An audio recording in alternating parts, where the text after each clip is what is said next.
লাউয়ের তো অনেক রকম রেসিপি তৈরি করে খেয়েছেন, তবে এই রেসিপিটি কিন্তু অবশ্যই একদিনের জন্য ট্রাই করুন। গ্যারান্টি দিয়ে বলতে পারি ছোট থেকে বড় সকলেই চেটেপুটে খেয়ে নেবে। আর গরম গরম ভাত, রুটি, পরোটা সব কিছুর সাথে কিন্তু খেতে লাগবে দুর্দান্ত। নমস্কার বন্ধুরা, শ্বশুর বৌমা রান্নাঘর অ্যান্ড ব্লগ চ্যানেলে সকলকে স্বাগত। তাহলে কি করে রেসিপিটি তৈরি করব সেটাই দেখে নেওয়া যাক। প্রথমেই এইখানে আমি একটা কচি লাউ নিয়েছি। লাউয়ের কালারটা দেখা যাচ্ছে কত সুন্দর। এবার লাউটাকে কেটে নেব। লাউয়ের মাঝখান থেকে কেটে তারপর 3-4 টুকরো করে নিয়ে এবার ওপরের খোসাটাকে ছাড়িয়ে নেব। খোসাটা কিন্তু একটু মোটা করে কাটতে হবে। লাউয়ের খোসাটা কিন্তু কখনোই ফেলে দেবেন না, কারণ এই খোসাটাও আলাদাভাবে পেঁয়াজ আর আলু দিয়ে ভেজে খেতে কিন্তু লাগে দুর্দান্ত। লাউয়ের গায়ের থেকে খোসাগুলো কেটে নিয়ে তারপর কিন্তু বেশ বড় বড় করে পিস করে নেব। এইভাবেই সমস্ত লাউটা কেটে নিয়ে ফিরে আসছি। লাউ কাটা হয়ে গেছে, এবার যে পিসগুলো করেছি সেগুলো জলের মধ্যে দিয়ে ধুয়ে নেব। গ্যাসের ওভেনে কড়াই বসিয়ে কড়াইটা গরম হয়ে গেছে। এবার এর মধ্যে দিয়ে দিচ্ছি সর্ষের তেল। তেল গরম হলে এর মধ্যে দেব গ্যাসের ফ্লেম লোতে রেখে গোটা বড়ি। বড়িগুলো কিন্তু তেলের মধ্যে এপিট ওপিট করে ভালো করে লাল লাল করে ভেজে নিতে হবে। গ্যাসের ফ্লেম কিন্তু একদম লোতে রাখবেন, না হলে কিন্তু বড়িগুলোর ভেতরে কাঁচা থেকে যাবে। বড়িগুলো কত সুন্দর লাল হয়ে গেছে। এবার তেল ছেঁকে বড়িগুলোকে তুলে নেব। ওই বেঁচে থাকা তেলের মধ্যে দিয়ে দেব ছোটো চামচের 1 চা চামচ 5 ফোড়ন, আর দেব ছোটো চামচের 1/2 চা চামচ রাঁধুনি। এই 5 ফোড়ন আর রাঁধুনি দিয়ে একবারের জন্য হলেও লাউয়ের এই রেসিপিটি তৈরি করবেন। তারপরে সে কিন্তু কমেন্ট করে জানিয়ে যাবেন যে টেস্টটা কেমন হয়েছিল। তেল গরম হয়ে গেছে। এবার ডুমু ডুমু করে কেটে রেখেছিলাম আলু, সেই আলুগুলোকে দিয়ে দিচ্ছি। আলুর পিসগুলো যেইভাবে কাটবেন তার থেকে কিন্তু একটু বেশি বড় সাইজ করে লাউয়ের পিসগুলোকে কাটতে হবে। আলুর মধ্যে দিয়ে দেব ছোটো চামচের 1 চা চামচ লবণ। তারপর কিন্তু লবণটাকে মিশিয়ে নিয়ে এবার আলুটাকে বেশ লাল লাল করে ভেজে নেব।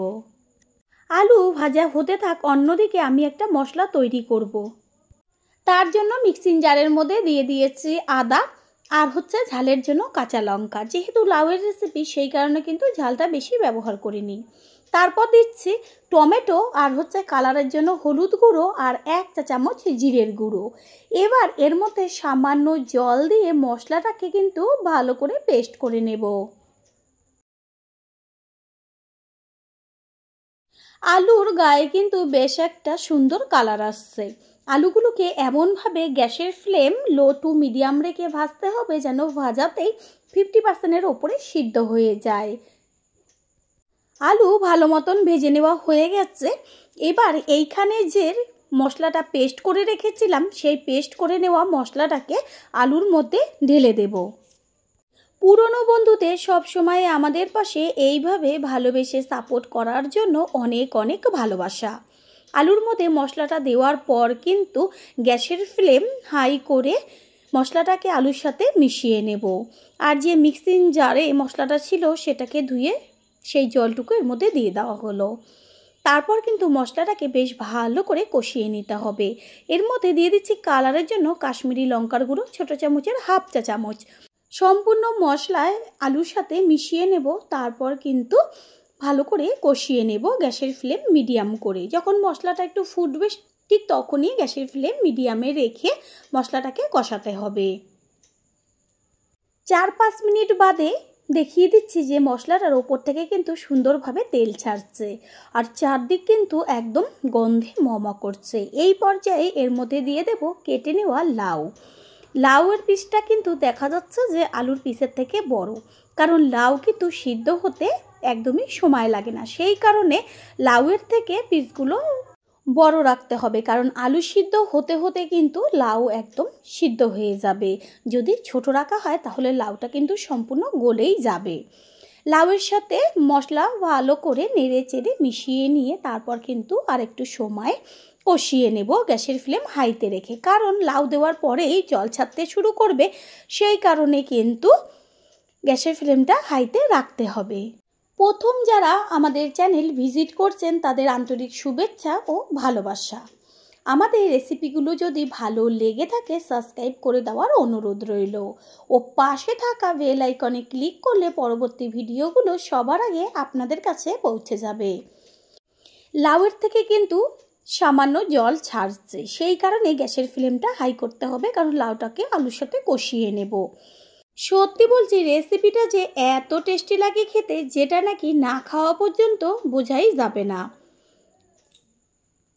গ্যাসের ফ্লেম হাই করে রাখাতে লাউয়ের থেকে বেরিয়ে যাওয়া জলটা কিন্তু টেনে গেছে আর কত সুন্দর কষানো হয়েছে। এই পর্যায়ে এর মধ্যে দিয়ে দেব উষ্ণ গরম জল। জলের পরিমাণ কিন্তু একদম অল্প দেব, কারণ লাউয়ের থেকেও কিন্তু জল বেরোবে। জলটা দেওয়ার পরে গ্যাসের ফ্লেম হাই করে খুন্তি দিয়ে কিন্তু ভালো করে নেড়ে চেড়ে মিশিয়ে নিতে হবে। যখন টকবক করে ফুটতে শুরু করবে তখন কিন্তু একটা ঢাকনা চাপা দিয়ে গ্যাসের ফ্লেম মিডিয়াম করে দিয়ে এটা রান্না করে নিতে হবে। ঝোল টকবক করে ফুটতে শুরু করেছে, এই পর্যায়ে এর মধ্যে দিয়ে দেব যে ভেজে রেখেছিলাম বড়িগুলো, সেই বড়ি। আলু কিন্তু আর সিদ্ধ হতে বেশি সময় লাগবে না, আর এই সময় যদি বড়িটা না দেওয়া হয় তাহলে কিন্তু বড়িগুলো বেশ নরম হবে না আর ফুলেও উঠবে না। প্রথমে কিন্তু আমি আলু ভাজার সময় অল্প পরিমাণ লবণ ব্যবহার করেছি, আর কিন্তু লবণ দিইনি। এই পর্যায়ে এবার লবণটাকে দিয়ে তারপর কিন্তু লবণটা মিশিয়ে একটা ঢাকনা চাপা দিয়ে গ্যাসের ফ্লেম মিডিয়াম করে রান্নাটা করে নিতে হবে।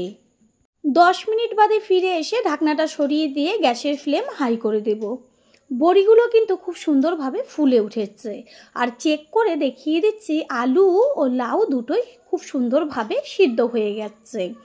আর এই রেসিপিটা কিন্তু বেশ একটু ঝোলঝোল থাকবে, এটাই খেতে বেশি টেস্টি হয়।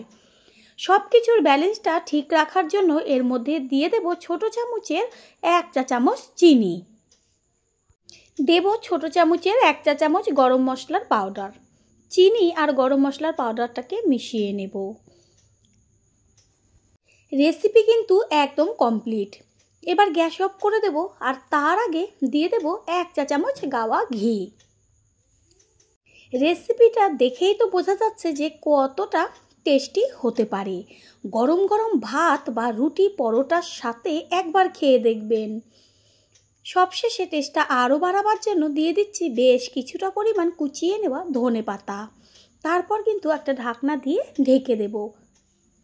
5 মিনিট বাদে যখন একটু ঠান্ডা হবে ঢাকনাটা তুলে সম্পূর্ণ লুকটা দেখিয়ে দিচ্ছি। একটা পাত্রে তুলে নেব। বড়িগুলো যেমন সুন্দর ফুলে একদম কিন্তু ডবল হয়ে গেছে। তৈরি হয়ে গেল আজকের রেসিপি। আশা করি রেসিপিটি ভালো লাগলো, আর যদি ভালো লেগে থাকে একটা লাইক, কমেন্ট, পারলে একটা শেয়ার করে অবশ্যই জানাবেন।